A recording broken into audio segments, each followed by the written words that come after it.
ng visitor. Sir, pwede ba yon? Sir, pwede bang i-search yung mga visitor? Hindi ba yun magiging illegal search? Hindi. Kasi idol, exemption to the warrant, exemption sa rule natin na all search must be conducted with a search warrant. Meron tayong mga valid warrantless search na tinatawag kasama na ito sa kulungan. Okay, kung ayaw mong ma-search, simple lang naman, di huwag ka pumasok sa kulungan. Public institution yan eh. Pag papasok ka sa public institution at subject ka for search and seizure, pumayag ka. Hindi mo pwedeng gamitin dyan yung karapatan mo under the Constitution, di ba? Okay, yan ay para maiwasan natin ang kontrabando. Yan. Bukod dyan mga idol, hindi lang po katawan ang sinesearch sa kulungan. For your information, pati pagkain at lahat ng item or foods na papasok ng jail ay subject to searching. Ulitin ko, pati hindi lang human, hindi lang tao, hindi lang human being, pati mga kagamitan. Ultimo pagkain, sinesearch yan. Ha? Kaya pag nagpadala kayo ng food, luto na, from, halimbawa, may dadalawin kang PDL sa yung, sa kulungan, dala ka ng lechon manok, yun, usually, crispy pata, mga ganyan.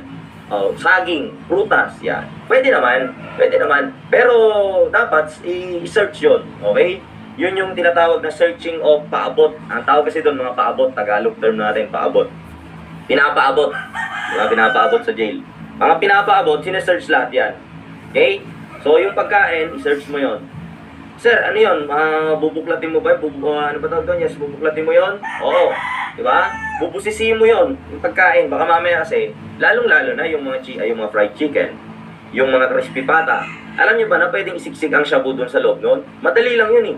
Tatahiin lang nila yan eh. Adobo nga, nalalagyan eh. Diba? Yun pa kaya. Crispy pata, diba? Madali lang yun. Sisiksikan lang. Fried chicken. Diba? Mga filet-filet. Shanghai. Naku. Yan yung mga paborito nilang mga lagyan ng mga kontrabando. Shanghai. Yan, Shanghai.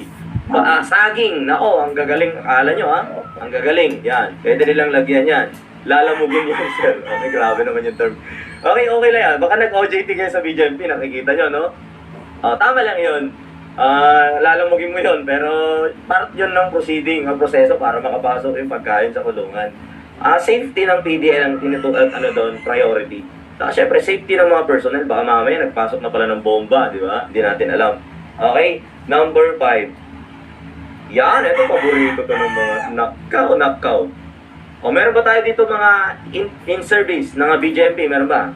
Baka meron tayo dito magbo-board exam na BJMP. Ano lang dyan, pa-comment lang.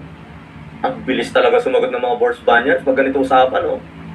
Nakita ko yung yung pinost ni Sir Borsba doon sa virginity, di ba? Nandito ba si Belisario? Ang kalat mo, Belisario, nandito ka ba? Estudyante ko rin yun si Belisario. Estudyante rin yun ng Cuadro Alas. Wala dito. Nandito ba si Belisario? Belisario, lumabas ka. Okay? Sikat ka na. Yun. What is the privilege of visiting husband or wife that jail will allow for sexual intercourse? Okay, yan.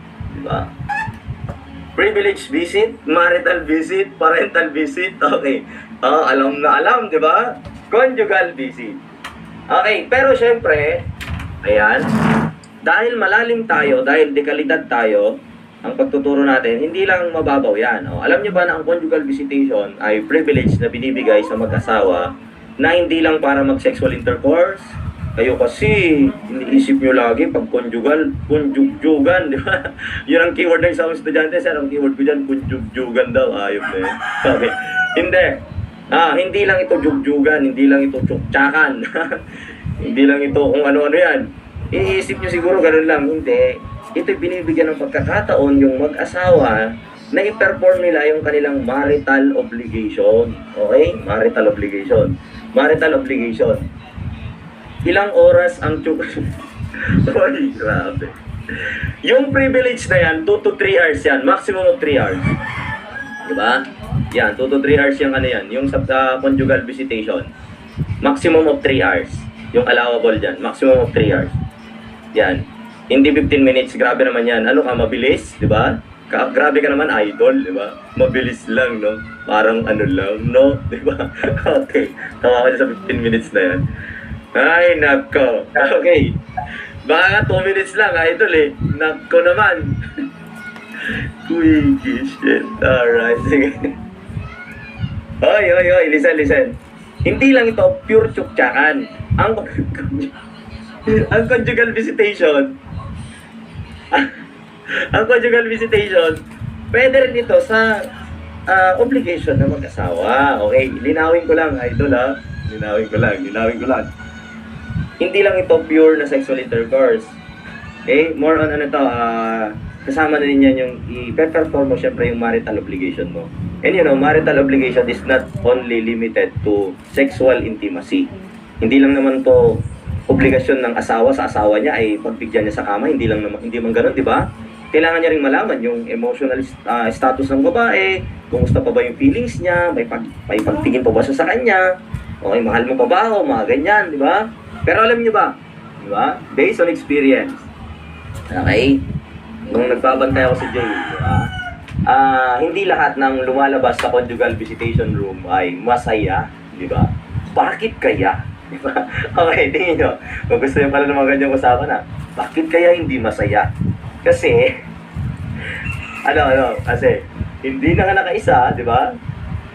Hiniwalayan pa. Yan yun eh. Okay. hindi dahil doon, idol. Kasi, ang conjugal visitation, binibigyan sila ng pagkakataong mag-usap. Di ba matagal silang hindi nagkikita, di ba, idol? Hindi lang hindi sa napagbigyan. Ang masama doon, hindi nga na napagbigyan, hiniwalayan pa. Nasabihin niya na, alam mo, sa sobrang tagal mo dito sa loob ng kulungan, tinanggap ko na yung, yung kalinga ni kumpare, o di ba? Yun ang mga nangyayari talaga dyan. Okay? Di ba? Akala mo, makakaisa ka, di ba? Yung pala, wala na. Ang masaklap, hiniwalayan ka pa, di ba? Move on ka na lang, di ba? Move on ka na lang. Noon talaga buhay, idol, di ba? So, akala siguro lahat ng lumalabas sa conjugal visitation room ay nakangiti at masaya. Hindi ganon. Kasi hindi lang naman sexual intercourse ang ginagawa dyan. Kundi, pati, yan, grabe si kumpare to. Kaya mga gusto yung usapin, di ba? Okay, so ito, okay, maigting po kong pinapatupad ng BJMP kung sa eskwelahan, merong no ID, no entry. Di ba? Sa BJMP, no marriage certificate, no conjugal visitation. Ganon dito, idol, di ba? Kung hindi kayo kasal, hindi mo siya pwedeng i-conjugal visitation. Conjugal visitation. Alright, ganon. Except, kung meron kayong proof, na halimbawa, live-in partner, kumuha ka ng yan yung may exemption dyan eh. Ang rule dyan, no marriage, no conjugal visitation. Maliban na lang kung meron kang proof na kayo ay nagsasama ng matagal na. Okay. Lugi daw ang mga kabit. Lugi ang kabit, saka lugi ang mga jowa. Diba? Kung matatandaan nyo, yung na KMJS, kung jowa ka, hanggang KMJS ka na lang, diba? Ano niya sabi niya? Happy anniversary, babe! Hihintayin kita, paglabas mo, namimiss na kita, ganun. Hanggang ganun ka na lang, idol. Kapag jowa ka, hanggang tinginan na lang kayo. Hanggang KMJS ka na lang na pag-ibig kahit pinagkaitan ng kalayaan, di ba? Hanggang ganun ka na, hanggang hugot ka na lang, di ba? Hanggang reels ka na lang, pero hindi ka pwedeng pumasok dun sa loob, di ba? Yan. Yung marriage certificate importante. Marriage certificate importante. Pero pag walang marriage certificate, pwede naman proof. So, mas pala kayo, mas brutal pala kayo dito kaysa sa Quadro Alas, di ba? Buti yung mga alas ko, medyo dito bulgaran, eh. Excuse me, sir. Yes po. Sir, pwede po ulit, sir, yung live-in, sir, kasi na Shopee kasi, sir. Okay. Sige. Pa-comment na lang po, no? Pa-comment na lang. Live-in. Okay, yung live-in, kailangan mo ng certification sa barangay na kayo ay nagsasama. Certification. Makakakuha ka niyan. Makakakuha ka sa barangay. Sa barangay. Kukuha ka na sa barangay ng certification na kayo ay nagsasama na. Nang matagal. Ise-certify ni barangay captain. Yun ang magiging lisensya mo para makapasok ka. Hoy! Grabe, boss! Bulgaran na, idol! Okay. Hoy! Walang BCS dito, ha? Andaan yan. Hindi pwede ang hindi pwede ang virtual. Ano yan? Conjugal? Bawal ang conjugal. Okay. Bawal ang conjugal, idol. May natutunan na naman kayo. Inilalabas yung totoong ako, ha? Di ba? Walang virtual conjugal. Ano yun? Conjugal? Wait na yan, ay. No. Walang ganon, ha? Malupit kayo, mga first banyan. Bawal ang Viber, bawal ang Telegram. Okay. Sir, may fixed day po ba ang conjugal visitation? Like every day, every month? Wala siyang fixed day, pero ano siya, privilege siya. Privilege siya na hindi siya daily. Okay? Actually, wala siyang exact na ano, na kung saan kailan ka lang pwedeng mag-conjugal. Ano yan nasa ano yan ng jail, nasa calendar ng jail yan. Okay? So, it's up to them. Wala rin siyang sinasabi na dapat daily, weekly, gano'n. Pero malabong maging daily yan, idol, di ba? Kung ano kanya na, pagod ka na yan, okay? Malabong maging daily. Basta subject to calendar ng jail, okay? Yan. In practice, in practice. Okay? Oy, grabe, walang bayad yan, bossing. By the book, walang bayad. Huwag niyo nang palabasin yung mga sikreto kong nalalaman kasi, huwag na. Okay? Sir, nag-OJT ako every other day. Depende nga sa rule yan. Depende nga sa, depende nga sa rules, calendar ng jail yan. Kasi minsan, pwedeng, every other day, pwede namang MWF, pwede namang every weekends, every weekdays, gano'n. So, wala talagang exact day. Wala sa rule yan. Okay? Yun. Okay, may conjugal visitation room po, James. O, tingnan niyo talaga, no? Pag gusto niyo yung topic, ang dami niyong tanong.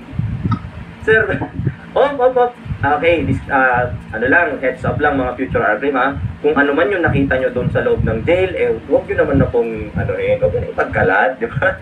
Okay na yun, di ba? Ano yun na yan, okay?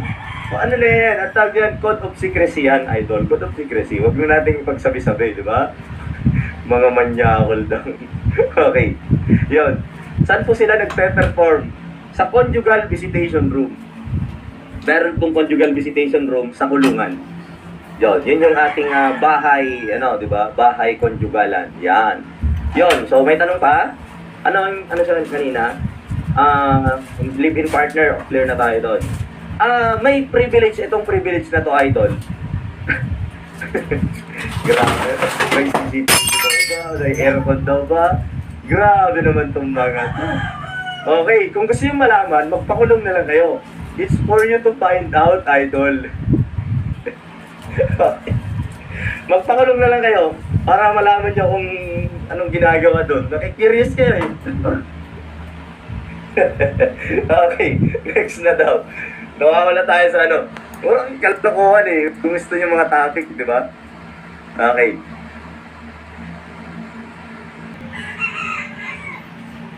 Sir, may nagbabantay ba sa conjugal room? Meron sa labas, pero hindi pwedeng sa loob, bawal yun. Privacy yun eh. Sa labas, siyempre meron, bago ka pumasok ng conjugal room, yan, body cavity search muna, bossing. Body cavity search muna. Yan ang protocol natin dyan. Body cavity search muna bago ka pumasok sa conjugal room. So, body cavity, alam mo na, lahat ng private parts mo, busisihin yan. Titingnan, baka mamaya may nakasiksik pala dyan, di ba? Pero pagdating sa loob, hindi naman kayo pwedeng bantayan. Ano yan? Nanonood lang, di ba? Grabe naman yun. Hindi pwede yun, idol. Respeto naman sa privacy ng mag-asawa, di ba? Huwag mong panoorin, grabe naman. Okay, lalong walang CCTV, boss. Okay, next na tayo, sir. Okay, meron pa actually, meron pa. Paano naman sa privilege na to? Sino lang ang pwedeng maka-avail nito? O, sige. Huwag pang next, may naalala pa ako eh. Naliligaw lang ako dyan sa mga comment nyo eh. Yan, ang privilege na ito ay generally, idol, para to sa mga anong gender ang pwedeng i-conjugal visitation. Lalaki. Correct. Lalaki. General rule. Bakit? Kasi may possibility. Siyempre pag babae kasi na inmate yung na conjugal visitation, possible na mabuntis siya, di ba? Pag nabuntis siya, dadagdagan pa natin ng jail population, di ba? Madadagdagan na naman yung populasyon ng kulungan. Kawawa naman yung bata, di ba? Anong ipapangalan mo sa bata? Pag pinanganak siya sa loob ng kulungan, nabuo siya sa loob ng conjugal, ano ipapangalan mo? Di ba? Madali na lang yun kasi hindi ka na mag-iisip, di ba? Pangalan mo sa kanya, DJ, di ba? BJMP, o kaya City Jill, di ba? Alright. Joke lang, City Jill or BGMP. Joke lang. Lugi daw babae. Hindi, may exemption. May exemption tayo dyan. Under BJMP, may mga ibang BJMP regional offices na inaalaw ang female. Pero, may exemption. Dapat merong contraceptives. Okay, pero literally, wala pang gumagawa niyan. By the book pa lang yun. By memo pa lang. May memo, actually sa BJMP, na pwede rin sa babae basta merong birth control. Basta mayroong birth control. May memo yan may memo. Pero hindi siya talaga pinapractice sa kulungan. Literally. Diba? Siguro soon, pero not now. Ganun. Basta mayroong contraceptive nakalagay sa libro. Diba? Okay. Sir, 1 year lang po ba yung bata? Opo. Yung bata, sa loob ng kulungan, bibigyan siya ng right na mag-stay sa kanyang mother for a period of 1 year. Yung infant. Alright, sige. Wala na kayong tanong sa conjugal? Masyado na kayong nag-enjoy sa topic na yan? Ano naman tawag sa anak nila daw? Diba? Wala naman tawag sa kanila. Wala naman tawag sa kanilang anak. Diba? Maliban kung papangalanan mo, diba? City jail, gano'n. Hindi, joke lang. Walang tawag dyan sa batang ipinanganak sa loob ng kulungan. Alam naman tawagin natin, prisoners of war, diba? Gano'n ba gusto nyo? Prisoners of war, diba? Fruit of... Hindi, wag na. Sige, next tayo, next. Proceed na. Master Bats was convicted by Judge Asuncion for the crime of serious physical injury. During serving his sentence, the former was charged for violation of RE 9165, Section 15, which is a special penal law. The act of Master Bats was considered what? Sige. Dahil gusto nyo mag-proceed, sagutan nyo to. Mga nagsasabi na proceed na. Sige, banatan nyo to. Yan. Ano sagot dito mga idol? Okay, sige. Tutulungan ko kayo. Si Master Bats ay convicted daw siya ni Judge Asuncion ng serious physical injury. Ngayon, during service of sentence, the former was charged for violation of RE 9165, Section 15, which is a special penal law. Master Bats is considered what? Okay. Ano ba tinuro sa inyo to? Ay, dito pala tapos si Sergio nyo, no?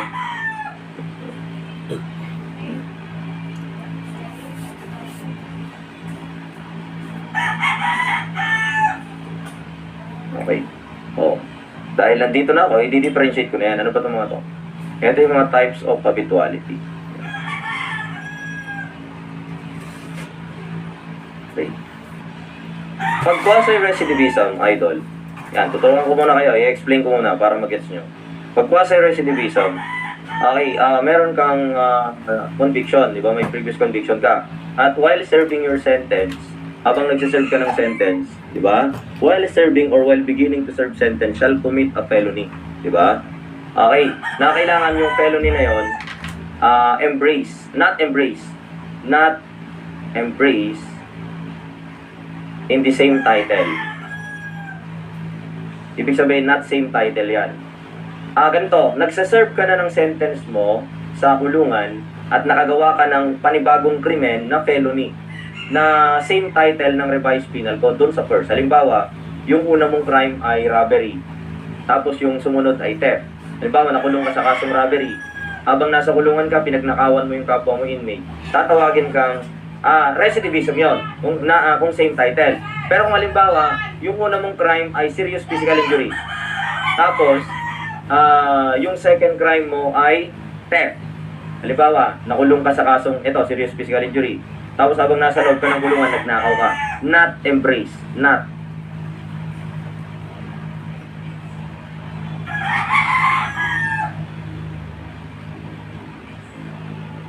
embrace under the same title.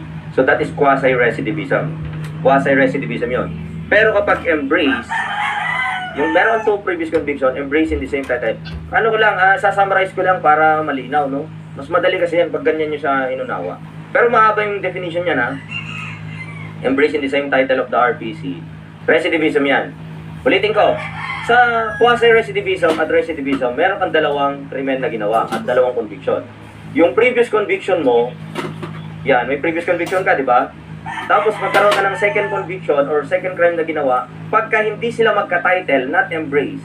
Sir, ano ba, di kita mag-gets? Ano ba yung sinasabi mong title? Halimbawa, pareho silang crime against person, same title tawag doon. Pero pagka hindi silang magka-title, halimbawa yung isa crime against person, yung isa crime against property, yun yung tinatawag natin na not embrace in the same title. Okay, bibigyan ko kayo ng senaryo ng quasi. Si Batausa nakulong sa serious physical injury. habang nasa loob siya ng kulungan, gumawa siya ng theft. So yung first crime niya ay crime against person. Yung second crime niya ay crime against property. So anong itatawag natin sa action ni Master Bats? Quasi recidivism yon, doon sa scenario na yon. Kasi hindi magka-title. Naintindihan niyo po ba mga idol?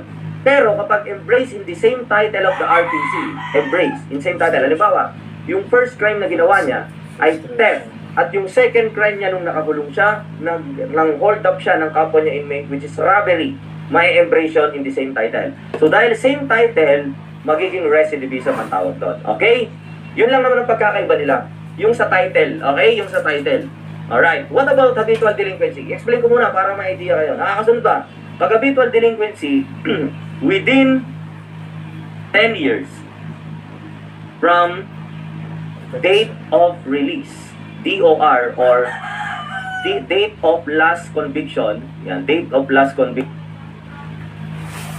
yan, DOR, date of release yan, or date of last conviction, shall commit the following. With, dapat ito, the following crimes. Naka-unlimited lang po ito, mga idol. Ano yung mga following crimes? Meron tayong acronym dyan. Threat, cell. Ano yung F? Falsification. Ano yung R? Robbery. Ano yung E? Estafa. Ano yung T? Theft. Lang. Tatakpan. Ano yung T? Theft. Ano yung S? Serious physical injury. Ano yung L? Less serious physical injury. Threat, cell. Yan lang. At dapat 3 times or more. At least 3 or more. Dapat 3 beses kang gumawa ng mga pretzel para maging dito sa pretzel para maging habitual delinquency yung action na ginawa mo. So makinig kayo mga bossing. Ulitin ko. Quasi-recidivism, kailangan na-convict ka na, nagsaserve ka na ng sentence mo at gumawa ka ng panibagong crime na hindi magka-title dun sa una mong crime. Okay? Pero pag magka-title, recidivism yan. Ngayon naman, ang habitual delinquency, lumaya ka na. At within 10 years from the date of your release, gumawa ka ng mga ito, pretzel lang, dapat nandito lang at dapat 3 beses. Dapat 3 times or more. Okay? Sir, paano pag 2 beses lang? Hindi yon habitual delinquency. Okay, bibigyan ko kayo ng clue. Halimbawa, yung unang kaso niya, robbery. Yung sumunod, estafa. Ano yung tatawag natin sa kanya? Recidivist. Recidivist ang tawag sa kanya. Diba? Pero kapag halimbawa, lumaya siya noong 2010. Tapos, within 10 years from the date of release of conviction, gumawa na naman siya ng halimbawa, robbery. Diba? Tapos, within 2010 to 2020, nakagawa siya ng 3 krimen, robbery, theft, saka estafa. O, ano tawag natin sa kanya? Habitual delinquency. Kasi 3 times or more, tapos within 10 years from the date of release. Eh, sir, paano kapag 2010 to 2020, 2 lang yung nagawa niya, robbery, saka theft lang. Ano yung tatawag natin sa kanya? O, nandiyan pa ba kayo? Ano yung tatawag natin sa kanya? Recidivist. So, ganito, all habitual delinquent, pagka-habitual delinquent ka, possible din na maging recidivist ka. Pero hindi lahat ng recidivist ay habitual delinquent. Bakit? Kasi sa recidivist, twice lang. Twice. Okay? Sa habitual delinquency, thrice or more. Naintindihan? Naintindihan niyo po, mga idol? Nag-gets niyo ba yung explanation? Wala pa dun yung paliwanag natin sa tamang sagot. Okay? Pero nag-gets niyo ba yung explanation natin? Malinaw ba? Okay, good. Ngayon, sagutin na natin. Kasi ang daming nagkamali. Sinadya ko talaga yan, boss. Diba? Ganito yung transition from the conjugal na na-overwhelm kayo from to the next question na tricky. Yes! Alright. Kung nanonood ka ng vlog ko, kung nanonood ka ng aking mga free live lecture, tinuturo ko to. O kaya sa mga content ko sa Facebook and TikTok, tinuturo ko yan. Idol. Okay? Ang tamang sagot dyan ay, Okay, another criteria para maging recidivism and quasi-recidivism. Another element. Criteria or element. Kailangan, the second crime must be a felony. Yun. Nakalagay yan sa ating batas. Hindi mo siya makakategorize as, makaklasify as quasi or recidivism kung yung second crime ay hindi naman felony. Ganun. Okay? So it is a must that the second crime must be a felony. So pag yung second crime ay special law or offense, hindi natin siya mailalagay sa recidivism or quasi-recidivism. So no classification at all. Wala siya sa nabanggit. Wala din siyang classification. Bakit? Kasi hindi naman, tingnan nyo, yung second crime niya ay violation of RA 9165 Section 15. Naintindihan nyo ba mga idol? Naintindihan niyo ba mga bossing, kailangan yung pangalawang krimen mo ay felony. Kasi logic lang, by analogy, paano mo ma-embrace sa isang title kung hindi naman felony yung second crime, di ba? Common sense lang, di ba? Naintindihan niyo ba? Naintindihan niyo ba? Alright, absorb.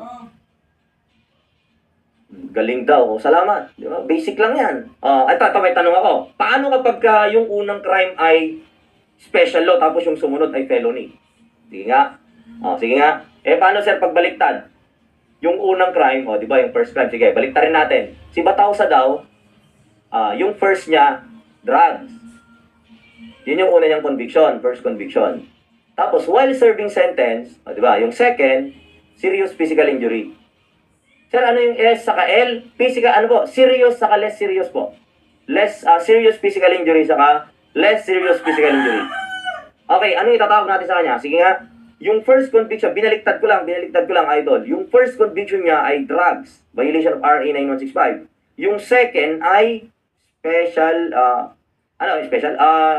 felony under serious physical injury. Ano yung tatawag natin sa kanya? Falsification po. Yung pretzel, hindi nila na ano. F, falsification. R, robbery. E, estafa. Hindi ko kasi may sulat lahat, o lang space. T, theft, serious and less serious physical injury. Pretzel. Anong keyword? Pretzel. Tatak nyo sa isip niyan, i-take note niyan. Pretzel. Parang pagkain lang. Pretzel. Falsification, robbery, estafa, theft, serious and less serious physical injury. Okay?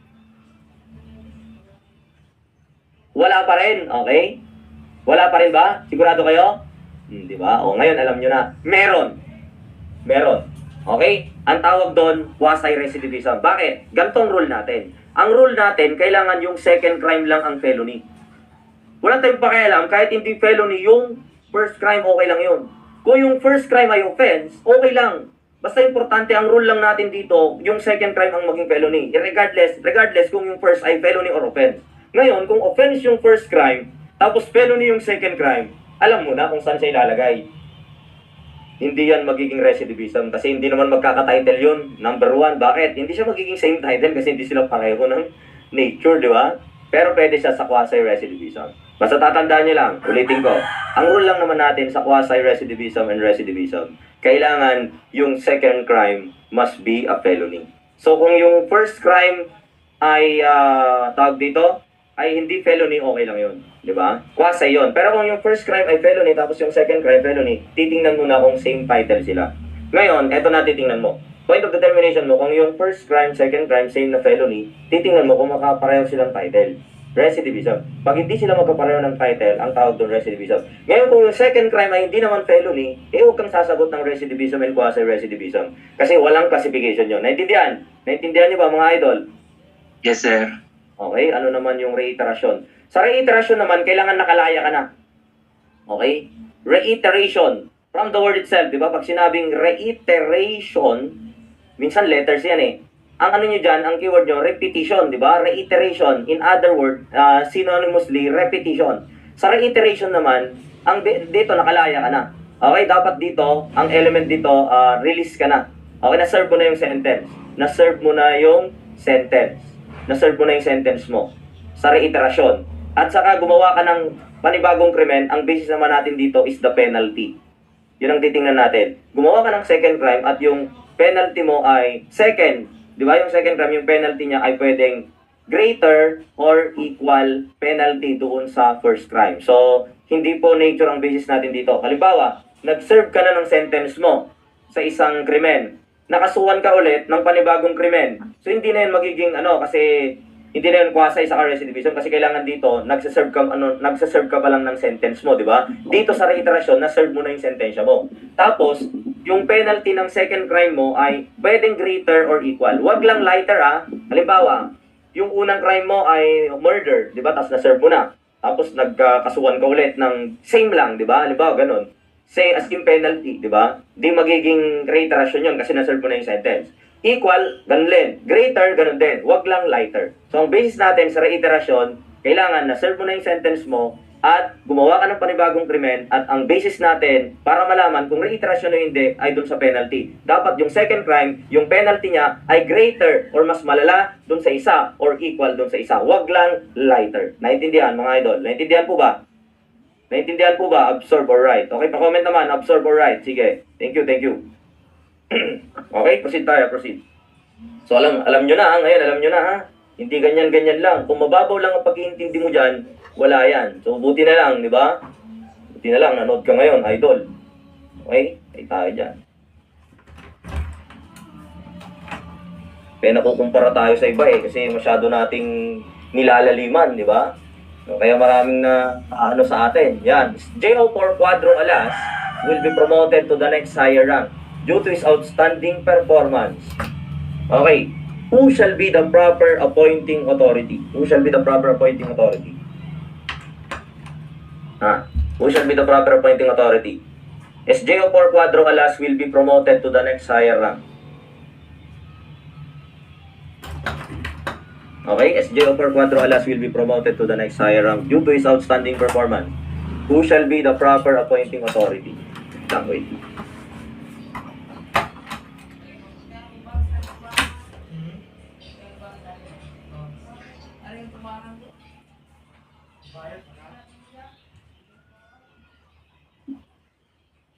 Oh, yan, dami sumagot. Yan. Sino ang appointing authority? By the way, ang titingnan mo dyan, bossing, hindi yung current rank niya. Kasi mapopromote siya, di ba? Mapopromote siya O, di ba? Ang dami nagkamali, Tayo tayo dyan. Diba? O, yan, ayusin niyo yung ganyan, ha? Ngayon pa lang, tama. Mag-analyze kayo ng maigi. Importante sa board exam, hindi nakita mo lang yung keyword, sagot ka na agad. Tingnan mo, kung ito, underline mo, you are wrong. Nasabi ko sa'yo. Sa pag-highlight, sir, natutunan ko naman nagki-keyword naman ako. Paano pag mali yung keyword na napili mo? Patay ka, di ba? Hindi yan ang lalagyan mo ng underline, bossing. Hindi yan. Sino sabi yung SJO pa rin lalagyan mo? Eto lalagyan mo ng underline. Yan ang sasalungguhitan mo. Next higher rank. Di ba? Hindi naman kasi SJO4 yan Mapopromote na siya sa next higher rank, which is, i-translate mo rin, equivalent rank to jail inspector. Yun ang tinatanong dyan. Mapopromote siya sa next higher rank, which is jail inspector. Sino ba ang appointing authority ng jail inspector? Eliminate mo na yan. Kasi pag regional director, JO1 to SJO4. Yan. JO1 to SJO4. JO1 to SJO4. Okay? Okay. Jail inspector to jail superintendent is Chief BJMP. Jail Senior Superintendent, Senior Sup, Secretary of the ALG. Chief Sup to Director, President. Yan. Okay. So, anong tama sagot? Alam nyo na, di ba? Alam nyo na, mga idol, di ba? Chief BJMP, di ba? Chief BJMP. Kasi mapopromote siya, di ba? Yan. Letter D ang tamang sagot. Tamang sagot. Okay. Pamute. Hindi na di ba? Hindi yung next higher rank. Kasi mas mataas na rank 2. Yun ang titingnan mo ng appointing authority. So napakahalaga na mag-analyze kayo sa board exam. Di ba? Pag nakita mo si SJO4, alam mo naman na ang appointing authority ay RD. Baka sumagot ka agad letter A, patay. Di ba? So malinaw ba mga idol? Malinaw ba? Ayan, tandaan niya na, sir, pareho lang ba yan sa PNP? Hindi. 3 lang ang appointing authority sa PNP. Dito lang sa BJMP, merong appointing power si Secretary of the ALG sa ranggo na Senior Superintendent. Pero sa PNP hindi yan. Pag sa PNP yan, President na yan. Walang power ang Secretary of the ALG to appoint personnel sa PNP. Isa rin yan sa mga dapat yung tandaan yung mga comparison ng appointing authority. Baka sige malito kayo. Sa PNP, 3 lang. Sa BJMP, 4. Sa PNP, ganun lang O pagka senior sup pataas, ano na yan? President na yan. Pero dito, hindi. Pag senior sup, Secretary of the ILD. Diba? Yun ang ating appointing authorities, yan, yung flow. ng appointing authority natin sa Bureau of Jail Management and Penology. Yan, tandaan ha? Okay, tandaan. Yan po. Ano naman ang papel ng Civil Service Commission? Anong papel ng CSC? Di ba, may CSC dyan, di ba? Sa JO1, ang CSC attestation. I-attestation ni tawag ito ni CSC yung appointment ng JO1. So, yan ang kagandahan pagka pumasok kayo sa Tri-Bureau. Attested yung appointment. Hindi kayo basta-basta tatanggalin. Hindi porket nag-change ng organization, nabura yung jail, na sinarado yung jail, hindi kayo tatanggalin. Kasi attested ng CSC ang inyong appointment. Yeah, okay. Sa BJMP manual po ba makikita yung mga appointing authority? Yes. Kasasabi ko lang kanina, isa yan sa mga dapat yung basahin. BO Core Manual, BJMP Manual. Hindi. Wala sa BJMP Manual. Nasa mismong batas, actually. RA 9263. What is RA 9263? The BJMP and the BFP Professionalization Act. Yan, basahin nyo din yung pala yan. RA 9263. Yan yung BJMP and BFP Professionalization Act. And kung gusto niyo na mas malawak, basahin nyo yung 2015 BJMP Comprehensive Manual. Comprehensive Operations Manual. Yan, makakatulong sa inyo sa board yan. At pag nag-take kayo ng penology, basahin nyo yan. O sa mga mag-take ng penology dyan, ha? Meron kaming penology officer exam review. O yun, sa mga kaka-join lang. Kung enrolled ka sa CENI review ng Quadro Alas, free na ang penology mo. Kasi ako nagtuturo dyan, specialized area. Ako nagtuturo at may top-notcher na kami sa penology. First top-notcher last season. 92.30 ang kanyang rating, di ba? Yung specialization, ang taas. Imagine, hindi yung cream, ha? Hindi cream yun. Left yun. Tinuruan ko siya sa specialized area. Kasi nagtuturo ako ng penology. Matagal na ako nagtuturo sa penology officer exam. Kasi by the way, yung mga idol, ako po ay dating BJMP. Alright? 3 years po ako. Former BJMP Regional Paralegal Officer ako ng Calabar Zone. Way back 2020 to 2022. Dati ako na-assign sa Calabar Zone. Regional Paralegal Officer. Yan, okay? Yon. So, pero nagbago ang takbo ng buhay. Ayun, nandito tayo ngayon para tumulong sa mga libo-libong mga anak ni Lombroso at gagawin ko kayong kriminologo, di ba? Gagawin namin kayong kriminologo at kahit ako'y nawala sa serbisyo, magpo-produce naman ako ng libo-libo na papasok sa serbisyo. Ayos ba tayo dyan, mga chong? Nasagot nyo? Ano yung sasagot? Alright. Okay? Alright, ha? Yan. Para kunyari, nasa face-to-face kayo. Yan. Alright. Alright na. Sige. O, mag-enroll din kayo sa akin para may free review kayo sa Napolcom Penology. Di ba? Kung gusto nyo naman Napolcom lang, pwede naman. May nag-start naman na yung ano natin. May recorded na rin ako Napolcom. May materials, may live classes din. May mga lectures ako sa Napolcom. Yan. So, ito mga idol. Appointment of uniformed personnel in the BJMP. Yan. So, nakikita nyo. J1 test J4 RD. Jail Inspector to Jail Superintendent Chief BJMP yan. Na-discuss ko na. Sir, paano pag ibang areas lang? Yun lang. Bakit i-avail mo yung ibang areas lang? Deferred ba yan? Pwede naman yun. Pero dapat all na. Kasi konti lang naman. Actually, sa 2,000 lang, lang yun eh. Ang hahatiin pa natin. What if i-avail mo lang para makuha mo lahat ng inclusion? May notes pa yun, di ba? Ha? Dagdag din yun. Hindi naman yun burden eh. Actually, blessing nga yan eh. Kung marami, di ba? Kung ako lang yung katulad nyo, mas gugustuhin ko yan. Napakaswerte nyo. Minsan nag-usap kami ni Sir Borsban nyo, napag-usapan namin ang swerte ng mga estudyante ngayon. Kayo talaga maswerte. Bakit? Ang dami nyong pwedeng pag-enrollan. Ang daming mga nagbibigay ng review. Di ba? Sa amin noon, pahirapan, nung time ko. 7 years na akong R-Prim. Nung time namin, wala pang online. Kawawa pa ako kung saan ako kumukuha ng materials. Pinipm ko pa yung mga top-notcher. Akala nyo ha? Yan ginagawa ko nun, sa kadesperado ko, pinipm ko yung mga top-notcher. Kaya yung ibang mga top-notchers na nauna sa akin, kilala nila ako. Pinipm ko yan, nangihingi ako ng materials. Okay, yung mga top-notchers. Yan. Okay, sige, next. In BJMP, the conduct of regular count of inmates should be blank period and strictly implement established procedures in counting of inmates.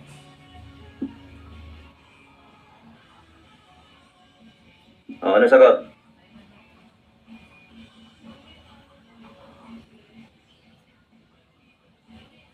In BJMP, ilang beses ang counting ng inmate? How many times? Ang counting ng inmate should be how many times? Ha? Ano sagot nyo? Saan ito makikita, sir? Saan ito makikita? Sa BJMP manual din. Patay tayo dyan. Patay tayo dyan. Patay tayo dyan. Okay. 5 to 6 ang tamang sagot. Okay, 5 to 6 times. Bravo. Ganito, tuturuan ko kayo para clear, no? Sa prison, 4 to 5. Sa jail, setting, sa jail, sa BJMP, 5 to 6. Ganito kasi yan. 3 ang shift sa BJMP. So, every shift, idol, every shift, ano yan, twice yan, twice. Bibilangin yan, outgoing saka incoming. Yan. Diba ako, paalis na ako, no? Bibilangin ko ulit yung preso, BDL. Yung parating, bibilangin niya rin yun. So, ilan na yun? 2. So, kung multiply mo yung twice every shift, edi magiging 6 times. Yan yung pinaka-maximum. Pero may times na nagiging 5 lang. So, 5 to 6 times ang tamang sagot dyan. Yes, yes. O, question. Wala na? O, yun na. Sir, paano yung counting ng PDL? Ito po ba pinagre-report po sila? Tinatanong si coordinator kung ilan ang tao mo? Ganun? Hindi. Ito ba attendance sheet? Hindi. Na pinapaikot? Hindi. Physical accounting. Physical accounting. Physical accounting po yan. Paano physical accounting? Ina-account sila physically, tatayo sila, 1, 2, 3, 4, 5, 6, 7, 8, 9, 10, last number, gano'n. So, 5 to 6 times, bakit po? Sa 3 shift, 2 beses po yun. So, equals to 6. Okay, clear? Malinaw? Sige, next tayo. Sir, bakit kailangan bilangin ng mga PDL? Protocol yan. Okay? Pag yung PDL, bumaba sa jail population, total number of jail population, mananagot yung duty personnel. So, dapat nakatali doon sa total jail jail population. Dapat tali yun. So, binibilang yan bawat selda. Okay? Next tayo. Tanggol Dimagi ba is a prominent figure in the society whose case has drawn public interest? He belongs to what type of inmate?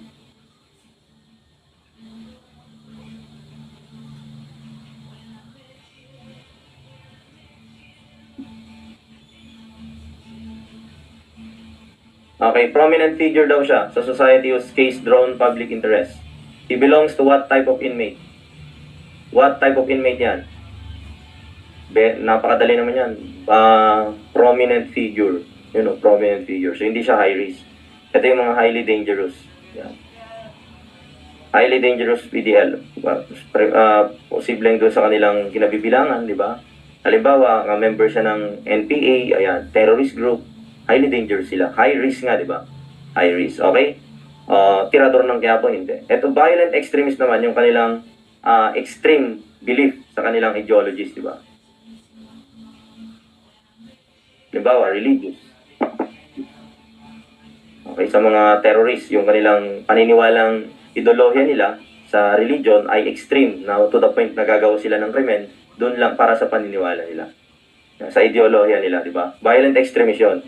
Ang high profile, pwedeng public figure. Ano pa yung mga matatandaan nyo dito? Tinuturuan ko yung pang ibang keyword. Public figure o yung kaso mo naging sensational. Sensational or viral, di ba? Pinag-usapan. Yes, high profile. Si Kibuloy, high profile inmate yun. Bakit? Unang-una, public figure siya. Bakit siya public figure? Anak siya ng Diyos eh. Joke lang. Okay. Religious personnel siya. Kilala siya eh. Kilala niya naman, di ba? So yun, public figure siya. Kahit na hindi ka sikat, kung yung kaso mo, naging seryoso, tapos bigla kasi kayo nagseryoso eh. Yan. Kung ikaw ay hindi sikat, pero yung kaso mo naging sensational. Si Alice Guo, diba dati hindi naman siya kilala, diba? Pero naging yung kaso niya pinag-usapan. It drawn public interest, naging sensational. High profile yon, okay? High profile. O si Jonel Nuesca, hindi naman yun sikat, ordinaryong tao lang naman yun. Kilala niyo yun? Si Jonel Nuesca, patay na yun eh. Yun yung pumatay ng mag-ina doon sa Tarlac, yung sa pumanta ng I Don't Care, Di ba, binaril niya yung mag-ina? O, naging high profile siya. Bakit? Kasi naging sensational yung kaso niya, naging viral. Naintindihan? Yun po yun, mga idol. Sir, ano naman yung, ayan, high profile, high risk. Yan, tandaan nyo, pag high risk ka, yung dala mo, hindi yung profile mo yung mataas, kundi yung risk na dala mo. Kailan ka ba nagiging high risk? Siyempre, kapag member ka ng mga terrorist group, NPA, ganyan, nagiging high risk PDL ka. Dito lang naman sa high profile, hindi ka naman highly dangerous. Pero yung profile mo, public figure ka, pinag-usapan yung kaso mo. Naintindihan nyo? Yun lang naman po yun. Ano naman yung mga high seas? Walang high seas. Ano yun sa criminal law yun eh. Diba? Yung high seas, yun ang tawag ng dalawang bading na nagkasalubong. Anong kasabihin ng isang bading sa kapwa niya bading? Sabi niya, hi sis! Hindi, joke lang. Okay, next tayo. High profile. High profile does required increase. Sige, seryoso kayo eh, di ba? Sir, paulit po ng B. Yan, So, okay. Violent extremists. Extremists, yung kanilang ideologies. Meron kang paniniwalang pwedeng ideolohiya, di ba? Pwedeng political, pwedeng religious. Di ba? Example, medyo nire-restrict ko na yung sarili kong gumawa ng example kasi minsan may mga nasasabi ako na medyo racist eh, di ba? Sige, ISIS. Okay, ISIS. Kung gusto mo ng ganon. ISIS member yan. Pumasok yan sa kulungan. Hindi ba yan violent extremist? Mataas, extreme ang kanyang paniniwala sa kanyang belief, di ba? Sa kanyang ideolohiya. Na, siyempre, yung kanilang religion, di ba? At to the point na kaya niyang gumawa ng krimen para lang dun sa kanyang paniniwalang ideolohyang yon. Kaya nga siya tinawag na violent extremist. Extreme yung kanyang paniniwala dun sa ideolohyang yon. Naintindihan? Okay na? Tinagalog ko na. Okay na? Sige, sige. Okay lang yan. Magtanong kayo pag may gusto kayong paulit, ha? Ano tayo dito, idol? Yan. Sige, sige. Next tayo. Alright. Meron pa pala isa. Yung high value target naman. Ano naman yung high value target? Ang high value target, ito naman yung ikaw ang target. High value ka. Yan. Okay? It's either you are a resource person or a high-ranking official or civilian in danger or capture of death. Why? Ito, dadagdagan ko yung definition. You are in possession of what? Critical information. Meron kang daladalang impormasyon na napakahalaga. Halimbawa, ikaw ay chief PNP, pinaghahanap ka. Diba? Kasi meron kang critical information na hawak about our security. Kapag mahuli ka, baka patayin ka ng mga kalaban. So, that is high-value target. Halimbawa, ikaw ay whistleblower sa importanteng kaso. Ikaw ang kakanta sa lahat ng mga anomalya ng Pogo. Pero isa kang mataas na opisyal ng gobyerno na hinahanting ka ngayon ng mga Pogo personnels. Ayun, anong tawag sa'yo? High value target. Yung meron sa'yo, yung value mo. Ano ba yung high value na meron ka? Meron kang daladalang critical classified information na pag nahuli ka ng mga kalaban, pwede kang patayin kasi ikaw ang kakanta sa kanila. Naintindihan nyo? Pwede itong opisyal ng gobyerno, pwedeng enemy combatant, na kapag nahuli, papatayin kasi nasa kanya in possession siya ng mga critical infos ng gobyerno. So possible ka na, high-ranking official ka. Ito, tatandaan nyo, high value at saka ikaw ang target. High value, yung value mo, yung information na dala-dala mo. Dito, high profile kasi mataas ang profile mo. Public figure ka dito. High risk ka kasi mataas ang risk mo. Bakit? Dangerous ka dahil sa kinabibilangan mong organization.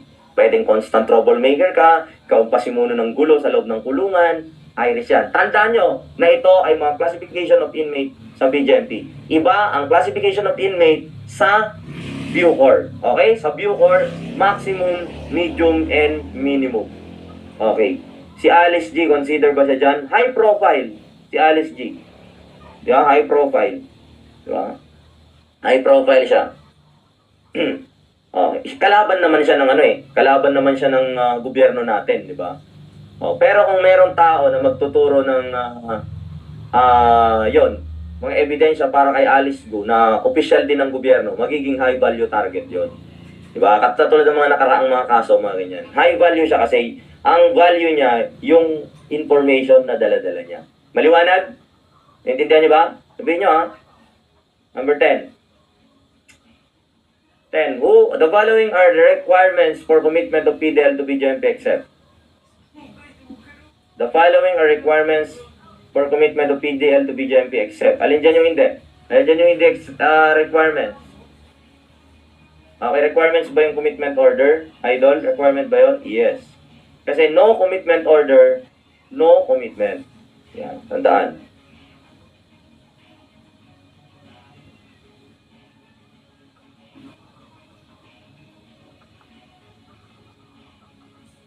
Okay, no commitment order, no commitment. Bawal yan. Rule po natin yan. Hindi mo pwedeng kulong isang tao nang walang commitment order. Sir, ano ba yung commitment order? It is an order issued by the court directing the jail or prison to order to receive the person for what? For safekeeping or detention. Okay, ito ay order mula sa korte na inuutusan ang jail na tanggapin ng isang PDL for what purpose? Order for detention or safekeeping. Yan. Yung ikukulong ka na wala ka pang sentensya. Ang tawag dyan, commitment order. Okay? Yung mitimus, so alam ko na, magpupunta din tayo dyan. Ang mitimus naman, in practice, by the book, same lang talaga sila. Pero sa practice, ang mitimus, ang purpose nito are pure for service of sentence. So kung magse-serve ka na ng sentence mo, ay mitimus na yan. Pero kung ikaw ay kukulong pa lang habang nililitis yung kaso mo, commitment order yan. So kung galing ka ng ganito ang practice dyan mga idol. Kung galing ka ng PNP Custodial Center, ililipat ka sa BJMP kasi may kaso ka na at mag-arraignment ka na or criminal procedure na, ang kailangan dito na document ay commitment order. Pero kung may sentensya ka na, ililipat ka sa Bucor, ang kailangan na dyan ay mitimus. O yun na, nakita nyo na yung pagkakaiba. Dito sa BJMP, wala ka pang sentensya. Kinukulong ka lang pansamantala habang nililitis yung kaso mo. Maaaring ikaw ay undergoing investigation, undergoing or awaiting trial, or awaiting final judgment. Yan. Okay. Ngayon, commitment order pa lang yung ibibigay sa'yo. Kasi wala ka pa namang sentensya. Ngayon, pag nasentensyahan ka, halimbawa, nilipat ka sa Bucor, yun na ang kailangan mo na ng mitimus warrant. Naintindihan? Naintindihan yung pagkakaiba? O, so, eliminate nyo na dyan yung letter A. Eliminate nyo na dyan yung letter A. Bakit? Except it. Eliminate mo na yung letter A. Complaint or information. Complaint or information. Complaint or information. Kailangan din ba dyan? Kailangan din ba para ikulong isang tao, kailangan may krimen siyang nagawa? Yes! Hindi mo pwedeng ikulong ang isang tao nang wala siyang legal grounds. Anong legal grounds for detention? Meron siyang criminal case. That's evident by a complaint or information. Pag kinulong mo yan nang walang kaso, kakasuhan ka dyan ng arbitrary detention, di ba? So, kailangan ng legal ground. Alright? O, sige. What about police booking sheet? Kailangan din ba? Kailangan din ba? O, sagot. Hindi ito. Hindi ito. Dalawa na lang pagpipilian. Ano sagot nyo? Hindi ba? Ano? Walang sumagot. Walang sumasagot. Wala na akong kausap. Nasaan na kayo? Yan. Ano?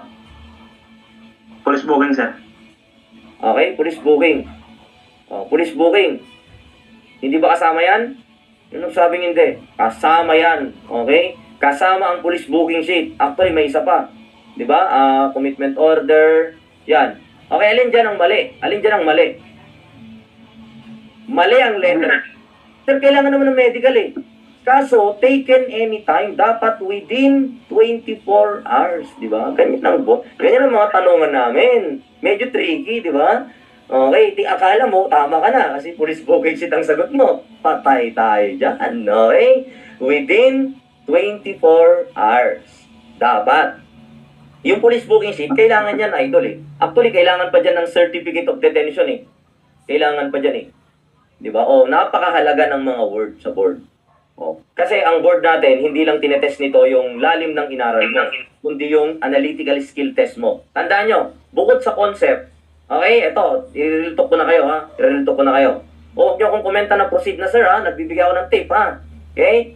O, medyo mindful tayo sa sinasabi natin mga idol ha. Yan.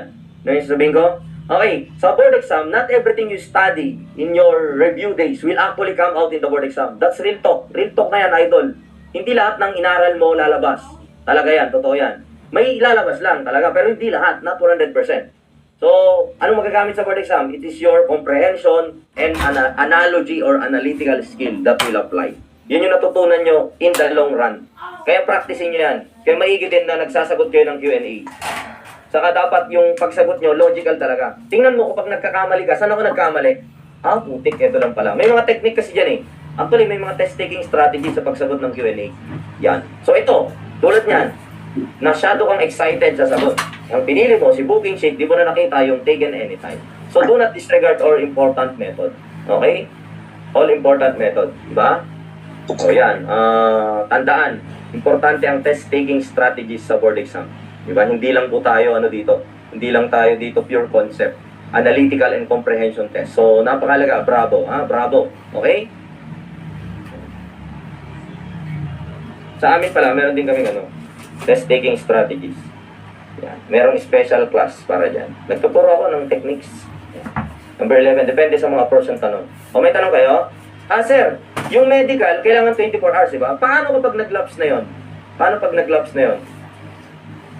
Anong gagawin? Diba, kailangan kasi 24 hours eh. So pag nag-lapse na yun, idol, ang gagawin ng BGMP ay i-require niya yung another medical certificate. So kukuha ka ulit. Bakit kasi? Bakit kailangan ng medical? Hindi, ganito. Kailangan ng medical para ma-sure natin, maiwasan natin ang liability. Ang talagang pinaka-purpose niyan to avoid possible liabilities arising from any injuries na-incur ng PDL. Kasi ganito, malay mo, di ba? Malay mo ba naman kung trinato na maayos mula PNP? Halimbawa, from PNP, ililipat siya to BGMP. Binugbog pala siya. Pero sa medical niya, walang nakalagay na meron siyang mga injuries or undergoing medication. Pagdating sa'yo, nako, paralisado na pala. Sinong mananagot? Ikaw. Kaya para hindi ka managot, i-clear mo muna lahat bago mo siya tanggapin. Kuhanan mo siya ng medical certificate at hindi lang sapat na titingnan mo lang yung medical certificate, lousy ka, okay na to, sir, pasukin nyo na. Hindi mo na tinignan. Kailangan dito ng physical examination. I-compare mo kung yung medical niya, not undergoing medication, no presence of injuries, pero pag tingin mo sa kanya, puro pa sa katawan, yun na. I-decline mo na siya. Kuhanan mo ng updated na medical na nakalagay doon yung mga injuries niya. Para pag may nangyari sa kanya dahil sa mga injuries na yon, hindi ka mananagot. Kundi mananagot yung dating humawak sa kanya na institution. Naintindihan? Yun ang purpose ng medical certificate. Kaya dapat valid within 24 hours lamang. Okay? Next, number 11. The following are classes of detainees except. Alin dito ang hindi? Nasagot ko na to. In-acronym ko mga to di ba? Alin dito yung hindi classes of detainees? Okay? Not classes of detainee. Alright, sige. Undergoing investigation, klase? Opo. Awaiting or undergoing trial? Opo. Awaiting final judgment? Opo. Lahat po yan. Except letter D. Bakit? Pag letter D, awaiting or undergoing appeal ka na, ibig sabihin, pag nag-appeal ka na, meron ka ng conviction. Meron lang naman pagkakaiba nun eh. Hindi ka naman makakapag-appeal kung wala ka pang conviction. Simple lang, di ba? Common sense. So, convicted ka na. Ano ba pagkakaiba ng detainee sa sentence? Sa detainee, wala ka pang sentensya. Ang sentence prisoner, meron ka ng conviction by final judgment. Yan. So, pagka nag-a-appeal ka na, may sentensya ka na. Ganun lang kasimple yun. Okay? Basic yan. Sige. Next tayo, mga idol. Para makarami tayo. Next. Number 12. Kaya na. Okay. Classification of detainees. By the way, ang tawag sa inmate natin ngayon ay PDL. Okay? Person deprived of liberty. Okay? Person deprived of liberty. The term used to replace the word detainee, inmate, or prisoner and other person under confinement or custody in any other manner. Huwag po kayo magsulat huwag po kayo mag-annotate. Pasuyo po. Huwag po kayo mag-annotate sa ating screen. Kayo mag-annotate. Yan. Hindi kasi ako host. Huwag kayo mag-annotate sa screen ha. Nakaka-distract. Okay, person deprived of liberty. Tingnan niyo yung cellphone niyo baka kung ano napipindot accidentally. Kaya maging mindful po. Okay? Yan. Saka yung audio niyo baka hindi kayo nakamute. A person deprived of liberty, kailangan, ito na yung bagong gagamitin ngayon. Na pang-replace sa mga salitang detaining, inmate, or prisoner. Yan. Hindi na po sila tatawagin na prisoner, mga ganyan. According to United Nations Standard Rules for Treatment of Prisoners, mas maganda po ang pakinggan ang English, di ba? PDL, Person Deprived of Liberty. Tinagalog mo yun, pangit din naman di ba? Pag tinagalog mo to, taong pinagkaitan ng kalayaan. Hindi pareho lang, mas masakit pa nga, di ba? Okay, yun, detention prisoner.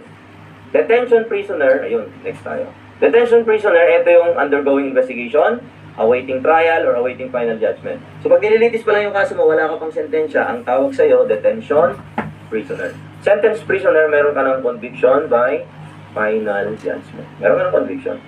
Okay, and other classification. Yun, next tayo.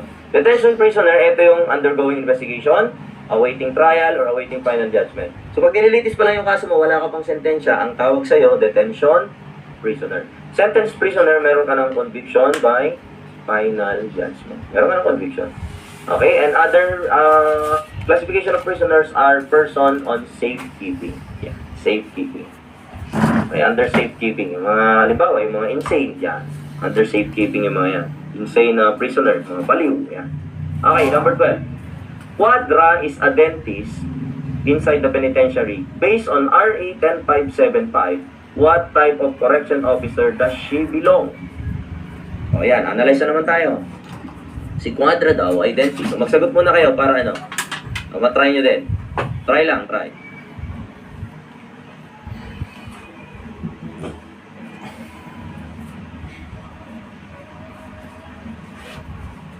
Si Quadra ay dentist. Nasa correction officer siya. Ano siya kabilang? What type of correction officer does she belong? Ilan ba ang types? Ilan ba ang types ng correction officer? Dalawa lang. 2 types of correction officer. Custodial and reformation. Dalawa lang yan. Okay? Types kasi tinatanong. Hindi department. Okay, di ba? Alam natin na ang dentist ay health officer. Siyempre, health professional yan, di ba? Pero anong klase? Under RA 10575. Anong klase ng correction officer siya kabilang? Ayun. Okay. Alright. Bravo ang tamang sagot. O, di ba? Akala mo, ang dali-dali, no? Dapat alam mo yung mga types of... Okay. Grabe naman yung mga tanungan ni sir, no? Pasadya ba talaga? Dahil okay lang yan. Okay lang magkamali ngayon, idol. Kailangan dito talaga malalim ang foundation mo. Yun ang purpose ng Q&A. Di ba? Grabe, lalim daw. Hindi pwede mababaw dito, di ba? Kaya binabayaran tayo dito ng oras-oras. Per oras ang bayad sa akin dito. Saka mag-enroll pa kayo sa akin, di ba? Yun, no? Kailangan kong galingan. Yun. So, yan. Reformation officer. Reformation officer. Dalawa kasi ang main types of... Sasagot ka dyan. Sir, dentist naman talaga. Dental sa health, di ba? Yan yung pinaka-specific na officer siya kung tawagin. Pero kung types ang tinatanong, okay, custodial and reformation lang yan. Dalawa lang yan eh. Under RA 10575. O sige, sagutin niyo ako. Based on profession, anong klaseng correction officer kung ikaw ay graduate ng criminology? Saan ka ilalagay? Anong type of correction officer ka? Custodial, reformation? Custodial. Okay, kung ikaw ay medtech, psychometrician, psychologist, okay, dentist, yan, nurse, yan. Alam mo naman, grabe naman. Alam niyo naman siguro ang trabaho ng custodial, nagbabantay. Alam nga naman pagbantayin mo yung medtech, di ba? O ano namang alam nun sa basic di ba? Sa mga basic security. Kayo, meron alam kayo doon. Kasi meron kayong defense and tactics, di ba? Eh yung, grabe, yung dentist, pag bibilangin mo ng PDL, bibilangin niya lang yung ngipin ng PDL, pero grabe naman, paakyat yung panaog mo, paakyat panaog pa para pagbilangin ng PDL sa Bucor. Huwag naman, idol. Di ba? Hayaan mo na siya sa opisina. Hayaan mo nang bumunot ng ngipin ng PDL, yun lang gagawin niya. Pero huwag naman ang pagbilangin ng PDL. Ipaubaya mo na yan sa ating mga R-frame. Kaya tayong mga R-frame, pakita natin na talagang malakas ang enerhiya natin kasi tatakbo tayo ng mabilis. Di ba? Kailangan may lakas kayo. Kaya magpalakas kayo kung mag-a-apply kayo sa Bucor. Magpalakas kayo kasi custodial kayo lalagay. Grabe naman to si sir, di ba? Magpalakas kayo kasi aakyatin nyo 4 na palapag. Dapat mabilis ka. Alam nga namang yung dentist yung utusan mo para umakyat sa 4 na palapag. Eh, custodial, hindi naman custodial yun, di ba? Ito pa, magpalakas kayo pag mag-a-apply na kayo sa serbisyo. Bakit? Mag-jogging kayo. Magpalakas kayo para may lakas kayo pag iniwan ka niya. Eh, hindi, joke lang. Joke lang yan, joke lang. Baka seryoso kayo eh.